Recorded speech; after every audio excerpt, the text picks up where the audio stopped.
మాతృదినోత్సవం సందర్భంగా నకిరేకల్ నుండి విచ్చేసిన ఉమాగారు, రూపశ్రీగారు వారి కుటుంబ సభ్యులతో కలిసి యాదాద్రి భువనగిరి జిల్లా చౌటుప్పల్లోని అమ్మా నాన్న అనాథ ఆశ్రమానికి విచ్చేశారు.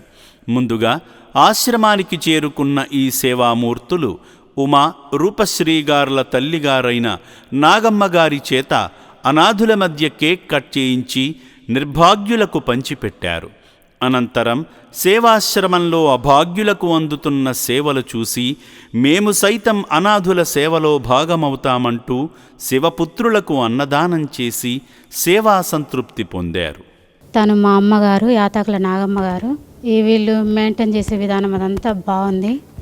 ఎక్కడెక్కడి వాళ్ళను తీసుకొచ్చి వాళ్ళను తమ వారిగా ఆదరించడం ఇంకా బాగుంది. పరిసరాలు కూడా చాలా శుభ్రంగా ఉన్నాయి. ఇక్కడి వారి పట్ల వాళ్ళు చాలా బాధ్యతగా ఉన్నారు. చాలా కేర్ఫుల్గా, చాలా జాగ్రత్తగా చూసుకుంటున్నారు. ఎమర్జెన్సీ వార్డు అంటే వాళ్ళకి ఏదైనా అనారోగ్యం సమస్య వచ్చినా కూడా ఎమర్జెన్సీ వార్డు ఇక్కడనే ఉండడం, వాళ్ళకు అందుబాటులో ఉండడం చాలా బాగుంది. ఫస్ట్ టైం చూడడం కానీ మంచిగా అనిపించింది.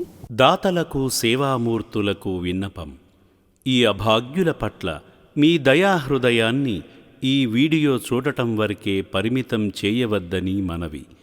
ఈ అనాథుల అన్నదానం కోసం విరాళాల రూపంలో అయినా, బియ్యము, పప్పు, కిరాణా రూపంలో అయినా సాయం చేస్తే పుణ్యం పొందినవారవుతారు.